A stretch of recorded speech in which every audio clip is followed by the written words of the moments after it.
Tere minu poolt.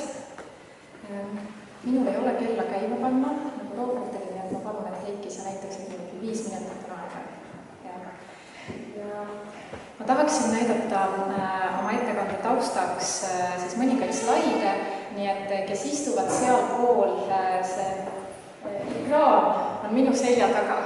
Et te siis vaadake, kas te saate ennast kuidagimoodi nihutada, et näha ja ma loodan, et hoolimata sellest, et päike paistab peale, siis see ikkagi on teile suhteliselt näha.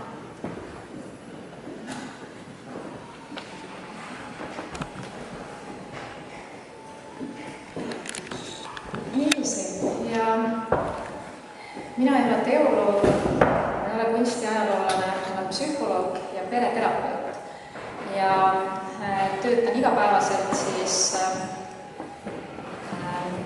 erinevate inimestega nende muredes. Nii kirikuinimestega, mitte kirikuinimestega ja ma psühholoogina ei näegi seal väga suurt vahet, et need mured või küsimused, mille ees inimesed seisavad, on suhteliselt sarnased. Ja samamoodi, kui ma loen piiblit, siis mida ma kristlasena teen pidevalt, et siis ma ka seal ikkagi üks on see, et nagu siin eelnev ettekanne rääkis, et selle kaudu on võimalik õppida Jumalat tundma, aga nii nagu Robert ka ütles, et võimalik õppida tundma ka iseennast ja saada jumalikku ilmutust sealt ja ka juhiseid, kuidas oma eluga toime tulla. Ma mäletan, kui ma õppisin ülikoolis alles psühholoogiat, siis ma mõnikord läksin koju väga põnevil mingisuguse uue nii-öelda sellise psühholoogilise ilmutusega, mis ma olin ülikoolist saanud ja rääkisin seda oma abikaasale, kes on vaimulik. Ja siis mu abikaasa kuulas selle ära ja siis ütles, et jaa, et see on piiblis, võt seal raamatus ja seal peatükis juba kirjas. Ja et niimoodi see on, et piibel on raamat, kus me leiame kõike eluks vajalikku.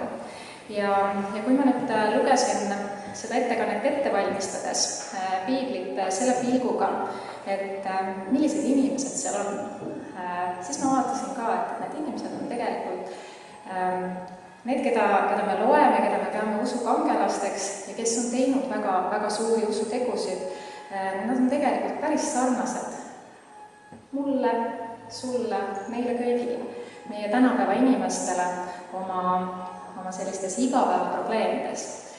Ja psühholoogi juurde tavaliselt ei tulda sellise rõõmusõnumiga.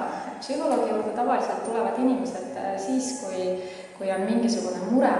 Ja kui ma mõtlesin, et kellel piiblis oli kõige suurem mure, siis esimesena meenus mulle Hiob ja tema raamat, Hiobi raamat, mida on nimetatud ka kannatuste raamatuks. Ja siis ma mõtlesin natukene Hiobi peale, et mis elu see Hiob elas. Ja kui Hiob oleks tulnud psühholoogi juurde, et mida ta oleks kurtnud või mis need tema valud ja vaevad oleks olnud, sest mulle tundub, et ka need inimesed, kes teevad suuri tegusid ja kelle pealtnäha vaatame, et küll need on vägevad inimesed või et nendel on kõik asjad hästi. Et tegelikult oma probleemid on meil kõikidel. Aga Hiobil olid need silmaga näha, eks ole. Et siin on siis mõned probleemid, mis mulle Hiobi peale mõeldes ja tema raamatut lugedes kõige rohkem silma torkasid. Loomulikult me kõik teame, Hiobil surid kõik lapsed ja laste surm ja sellega kaasnev lein on midagi väga kohutavat. Ja ükski lapsevanem ei peaks oma last matma, eks ole. Et see peaks käima vastupidi. aga ometi inimesed igapäevaselt puutuvad nende asjadega kokku, nende kohutavate sündmustega. Ma alles eelmisel nädalal vestlesin ühe inimesega, kes ütles, et tema laps, läksin edasi, et tema laps tegi enesetappu 7 aastat tagasi. Ta ütles, et ma ei ole sellest siiamaani üle saanud. Ma ütlesin talle, et sellest ei saagi kunagi üle. Oma lapse surmast inimene ei saagi üle, aga sa õpid sellega ühel hetkel elama. Et Hiob pidi seisma sellise olukorraga silmitsi. Teda tabas täielik majanduslik krahh. Ta oli väga jõukal järjel, ta oli sotsiaalse staatuse poolest väga lugupeetud ja ühel hetkel tal seda kõike ei olnud enam. Võiks öelda, et Hiobil võeti kõik, mis tal oli. Siis, mida ta selles olukorras veel koges, tema naine ei toetanud teda. Siin on üks pilt, üks maal, mille ma leidsin ja selle maali nimi oli siis inglise keeles see kõlas niimoodi, et naine nokib Hiobi kallal. Hiob's wife mocking, jah, et nagu osatab ja näägutab tema kallal. Et kui paljudel on kodus naine, kes näägutab tema kallal, ärge palun kätt tõsta. Aga see on see, mida ma pereterapeudina näen, et tihtipeale raskustes inimesed või abikaasad, nad ei oska üksteist toetada. Ja ma kirjutasin sinna sulgudesse samad probleemid, ehk siis tegelikult just see naine kannatas nende samade murede käes. Need olid tema lapsed samamoodi, see oli tema elu olnud samamoodi, mis oli täiesti tükkideks lennanud. Ja tihtipeal on see, et kui me näeme teist inimest kuidagi ebamugavalt või ebameeldivalt käituvat, nagu see Hiobi naine siin nokib oma mehe kallal selle asemel, et talle toeks olla, et kas me oskame näha seal taga, et võib-olla sellel inimesel on ka mingisugune oma valu või mingisugune probleem, mille tõttu ta lihtsalt ei suuda sellel hetkel teistmoodi käituda. Nii et Hiobi naine ei suutnud sellel hetkel talle toeks olla ja eks tal olid ka väga arusaadavad põhjused. Kui palju me mõtleme nende näägutavate naiste peale, et mis see põhjus on, miks ta niimoodi käitub ja kuidagi siis selline viisakas ja toetav ei suuda olla. Võib-olla on temalgi mingisugused isiklikud mured seal taga. No aga siis tulid Hiobile sõbrad appi. No mis abi neist oli? Et ka lihtsalt targutasid seal ja Hiob tundis, et sõbrad ka teda ei mõista. Ja jällegi, tegelikult need sõbrad ju üritasid aidata. Kui palju oleme meie olnud sellises olukorras, kus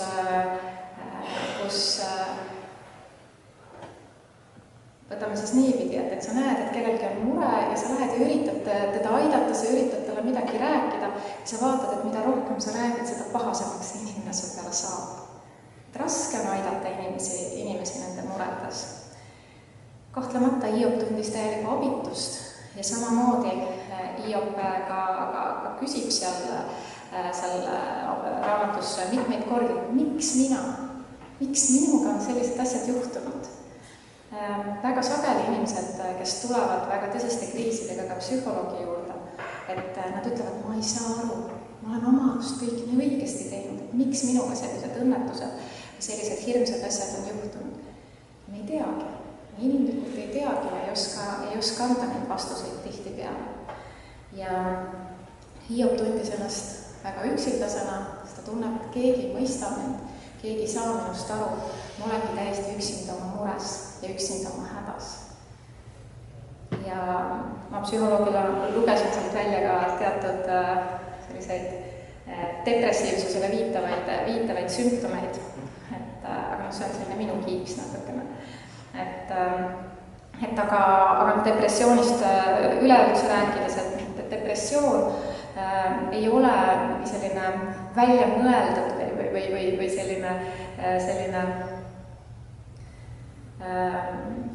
nõrkade inimeste mure. Et mina arvan, et depressioon on olnud kogu aeg. Me lihtsalt ei ole varem seda niimoodi nimetanud. Aga siin kevadel, kui tehti üks suur depressiooniteemaline kampaania, ma ei tea, kas mõned teist kuulsite sellest, Must lumi oli selle nimi. Ja selle käigus siis oli mitukümmend tuhat inimest, kes täitsid depressioonitesti ja väga palju riigiametnikke seal hulgas. Ja mis oli huvitav, et politsei- ja piirivalveametnike hulgas, kes täitsid seda testi, oli kolmandik, üle 30% neid, kellel oli depressiooni sümptomeid. 15% nendest politsei- ja piirivalveametnikest olid mõelnud surmamõtteid. Ehk siis see on väga tõsine teema. Iseküsimus on see, kas me julgeme sellest rääkida, kas me julgeme seda kõigepealt iseendale tunnistada. Aga Hiob tema oligi raske. Aga järgmisena vaatame korraks Taavetit. Taavet oli ju väga suur usukangelane, mida kõike ta tegi, kui palju vallutusi tal oli. Pühapäevaga oli lapsed teavad Taavet ja Koljati lugu. Aga jällegi, et ma loen tema lugu ja ma loen, et ta oli kodus üks rahulolematu naine. Jälle me jõuame nende rahulolematute naiste ja abielu probleemi, mida me nendega teeme. Siis tal tekkis kõrvalsuhe. Tema lapsed olid omavahel tülis.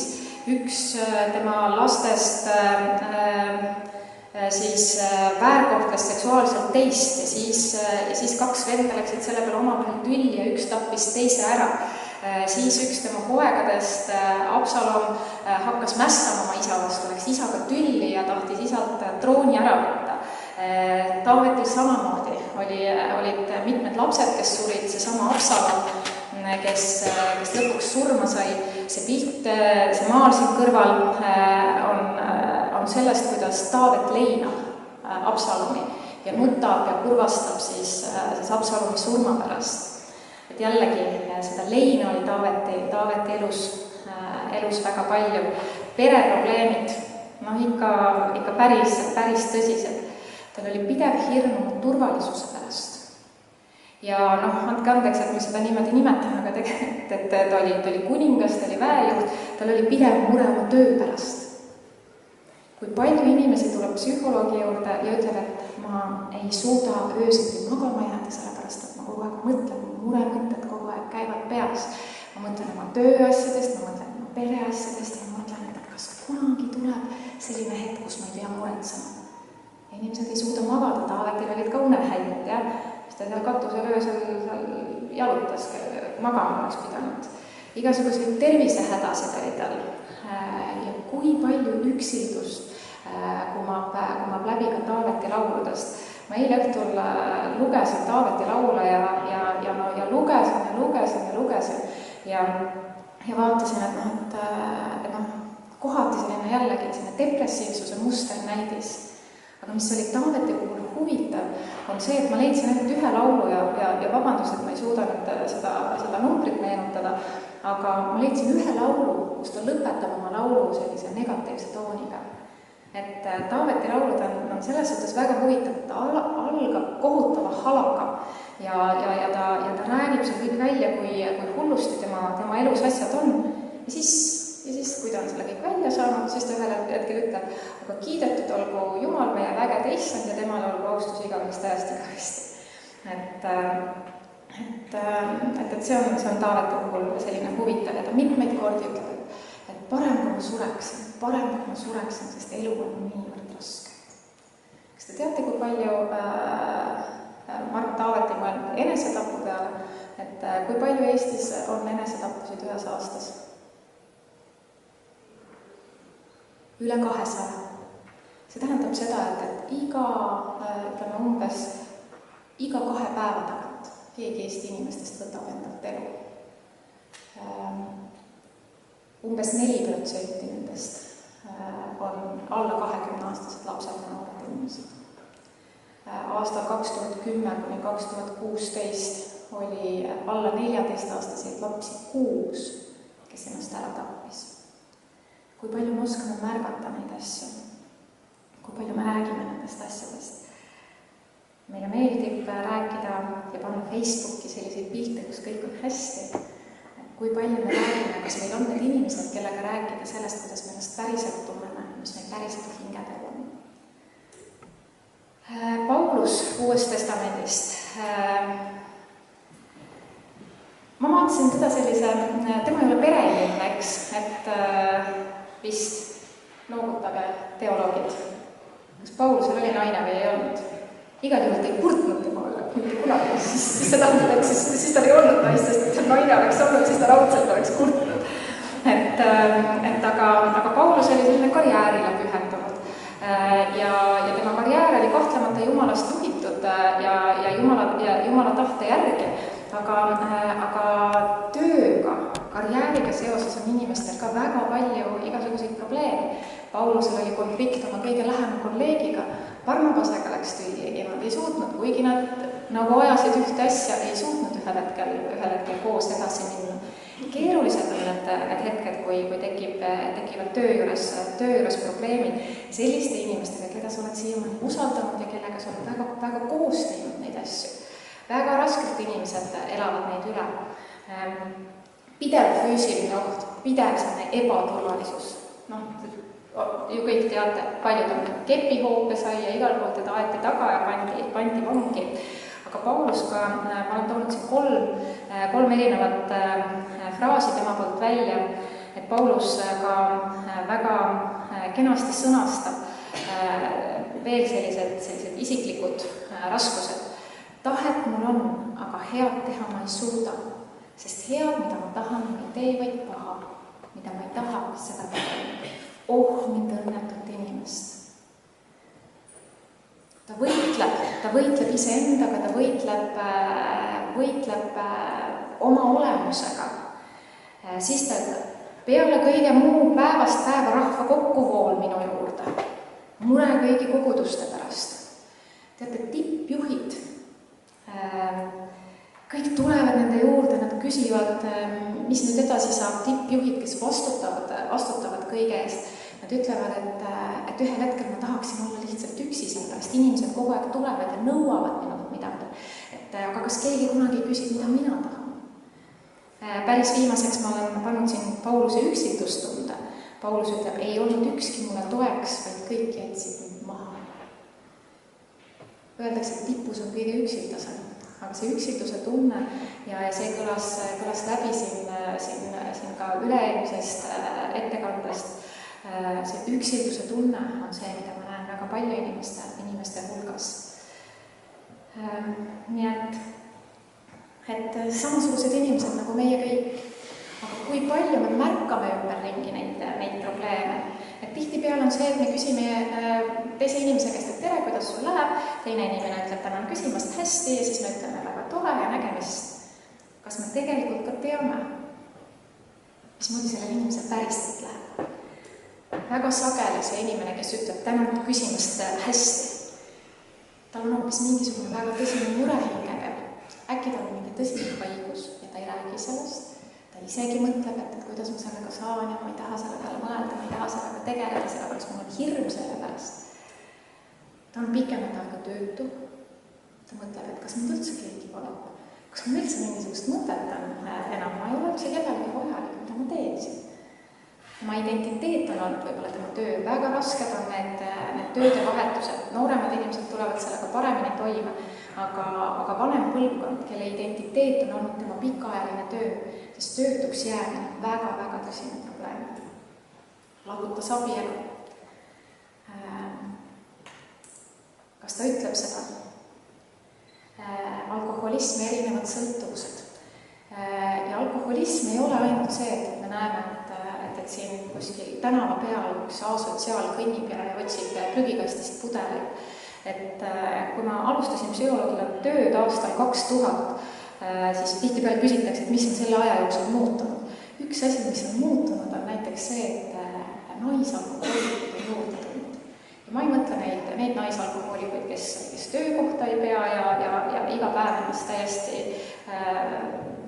väga-väga täis joovad, et aga sellised pealtnäha väga hästi toime tulevad naised, kellel on väga hea töökoht ja nad tulevad igal õhtul koju ja nende esimene asi on see, et nad võtavad paar klaasi veini või nad joovad ära mõne džinni, sest nad muidu ei suuda lõõgastuda.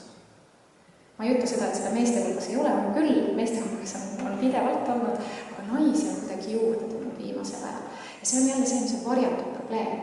Nii palju on varjatud probleem inimestel, mida me tegelikult ei tea. Finantsprobleemid väga tõsised, suitsiidimõtted, millest me juba rääkisime, 15% politsei piirivalveametnikest mõtlevad surmamõtted, unehäired väga levinud, depressioon, pole kellegagi suhelda, ehk siis seesama üksildustunne, ei ole kellegagi rääkida päris asjadest.